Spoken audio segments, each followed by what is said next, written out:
Hey there, welcome to the channel.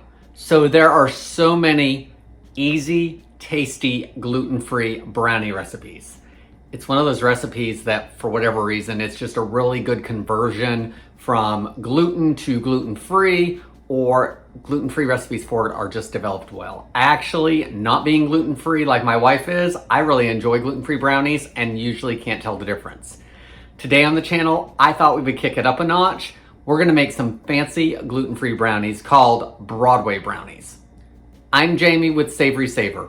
I share gluten-free recipes, tips, tricks, and resources to make your gluten-free lifestyle easier. So please consider hitting subscribe and let's make some fancy brownies. We are starting over at the stove today because these brownie bars actually have a few different components in them. There's a base layer, a filling, and a topping.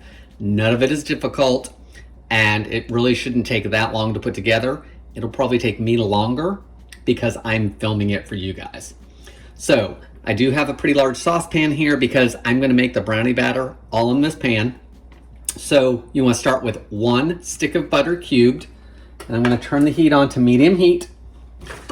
And what we wanna do is we wanna melt the butter and the chocolate together. I'm using unsweetened chocolate, just the regular stuff that you find in the baking aisle. The only 2 ingredients in it are chocolate and liqueur. So we are good as far as it being gluten-free for us. If you have any questions about it being gluten-free or something similar, definitely make sure you find something that does show it's gluten-free. So I've got this melting down.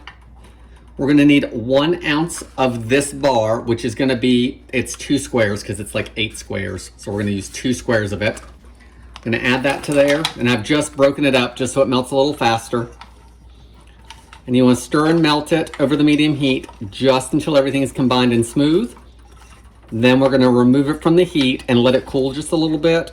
And while it does that, we will make the next part of the brownies.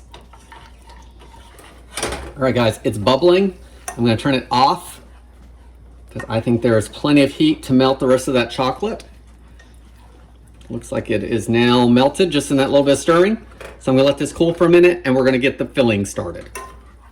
All right, for our filling, I've got a medium-sized bowl here and I've got 6 ounces of softened cream cheese. So a typical brick is 8 ounces, but we are gonna use that other 2 ounces. So soften the entire brick. I've also got half a stick of unsalted butter that is also softened to room temperature. And guys, if you're making things that have cream cheese in them, especially baking items, if they are not at room temperature, you will have lumps. So you want it room temperature so everything is really, really smooth. We're gonna add a couple more things to this, but I think I'm gonna blend it first just to get the butter and the cream cheese incorporated together. If you wanna dump it all in one bowl, then by all means, go ahead.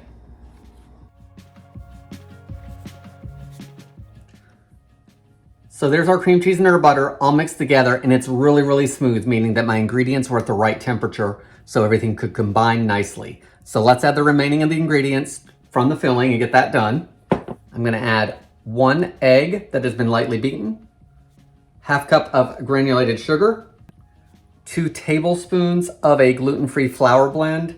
I'm using King Arthur Measure for Measure in this one. It already has a xanthan gum in it. It's a good substitute for me for this recipe. By all means, use your favorite brand of gluten-free flour that's already got everything in it. The last thing we're gonna add is a half teaspoon of vanilla extract. Let's get everything, another blend until everything is smooth. All right, everything is nice and smooth. It's gonna spread really nicely across our brownie layer. I'm gonna put this to the side. To make the brownies, we're gonna use a 13x9 pan. The directions say to just spray a baking pan 13x9 with some cooking spray. I'm gonna use parchment paper today only because I wanna be able to take the entire thing out and cut it up. So if you don't care about that, just coat your pan with some cooking oil of some kind. I'm also not gonna coat this one on the sides only because it is a non-stick baking pan. So I've got that ready to go. Now that our pan's ready, let's get the rest of the brownie ready. And once I get that brownie batter mixed up, then I'll turn my oven on to 350 degrees Fahrenheit. We're gonna bake it at that temperature, but while the oven preheats, it'll give that brownie batter some time to absorb all of those gluten-free flours and starches to give us a better result. So back to our brownie batter. This is cooled off while we made our filling. Now we're gonna dump everything here and mix it up, which is great. No extra bowl there. So I wanna start with 2 lightly beaten eggs. These are large eggs. 1 cup of sugar. 1 cup of a gluten-free flour blend. Again, I'm using King Arthur measure for this. 1 teaspoon of baking powder. Make sure you are using gluten-free if you need to.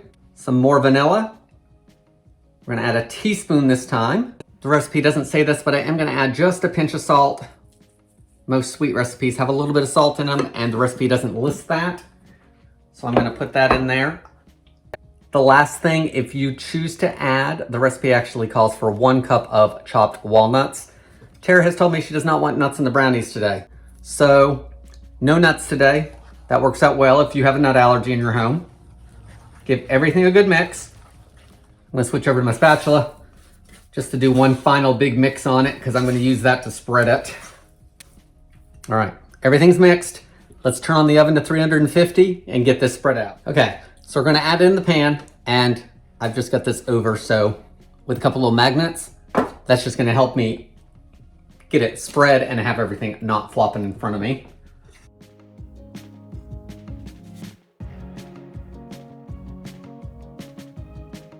So the brownie batter has been spread out. So now I'm gonna take that creamy cheesecake-like filling and we're gonna spread it across that. So we are spreading one type batter over the other, so we may have a little bit of difficulty with that. So as much as you can spread it out ahead of time as you put it over will be helpful, I'm sure. Since these are fancy brownies, we're gonna have some toppings on it as well. So I've got 1 cup of chocolate chips here. I'm gonna spread those evenly across the top. Okay, our chocolate chips are spread across. This is another point in the recipe where the recipe calls for a 1/4 cup of chopped walnuts. I am opting for no nuts today. The last thing we're gonna put on our Broadway Brownie Bars for a topping is 2 cups of marshmallows. But we don't want them to bake the entire time, only for the last couple minutes. So at this point, I'm gonna put these in the oven and bake them for 28 minutes. And guys, think of this again as a little bit like a cheesecake. We really want that filling to set up. So we're gonna bake everything for the 28 minutes. Our middle layer, filling layer, should be just about set at that point. Then we're gonna top it with the marshmallows and cook it a little bit longer just until everything softens up.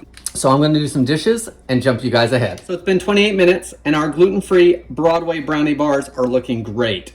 The middle has pretty much set, or the filling rather. The chocolate chips have melted down into there. Now I'm gonna take 2 cups of mini marshmallows and spread those all over the top. These kind of have a rocky road feel to them, don't they? With, you know, I didn't put the nuts in, but everything else is pretty much a rocky road type thing. Okay, I'm gonna slide the camera out of the way, put these back in the oven for another 2 to 3 minutes, just for everything to soften. And since these are so fancy, we need a frosting to go with them. So let's move over and move the frosting while these finish baking. So back over to, again, a saucepan. In the saucepan, I have 1/2 stick of unsalted butter, which is that 1/2 stick I hadn't used yet, as well as the other 2 ounces of cream cheese. To that, I wanna add a 1/4 cup of milk. I'm just using what I have in the house, 1%. Use whatever milk you choose. I've got it back over medium heat, like we did earlier, and I've got that another ounce of that unsweetened chocolate. So I'm just gonna stir everything together until it melts and is blended. Guys, you don't need to see this melt. I'm sure you can figure that out as it goes. So I'm gonna pull those brownies out of the oven and I'll meet you back at the counter. So everything is pretty smooth. It's all melted together and mixed. The chocolate's melted. I don't see any lumps of butter or cream cheese. I am gonna add a pinch of salt. Recipe does not call for it, but if you use salted butter too, you wouldn't need it. But just a little bit because we've got a lot of sugar in here. I'm gonna add 1 teaspoon of vanilla to the frosting. I'm gonna add 3 cups of powdered sugar or confectioner's sugar. We're gonna stir everything until it's smooth. Guys, you do not need to do this, but Mine's looking a little lumpy, so I think what I'm gonna do is throw it in a bowl and I'm gonna get my mixer back out real quick. Okay, that smoothed out my icing, and again, you guys didn't have to do this part. I just did to smooth out the frosting a little bit. You also could have sifted the powdered sugar to make sure you had a smooth consistency. So let's pop this out of the way. Let's move these brownies over here so you guys can see them. And now I want to take all of this frosting and I'm going to drizzle it all over the top.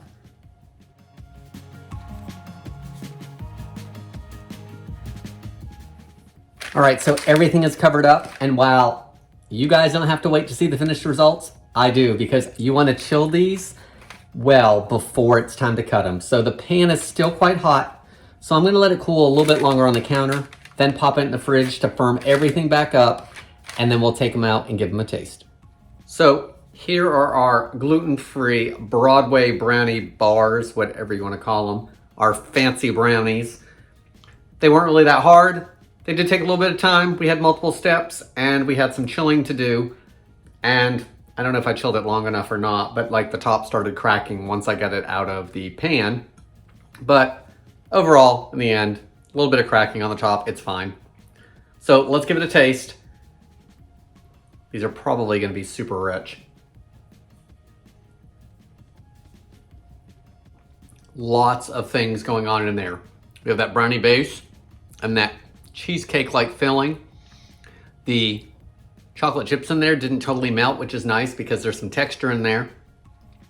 The marshmallows are still gooey, so that had some, sugar pull there. And then you have that sweet frosting on the top. I think if you like nuts in your brownies or your desserts, those would work great in here because again, it's gonna add some more texture to what you already have going on. Taste-wise, they are very rich.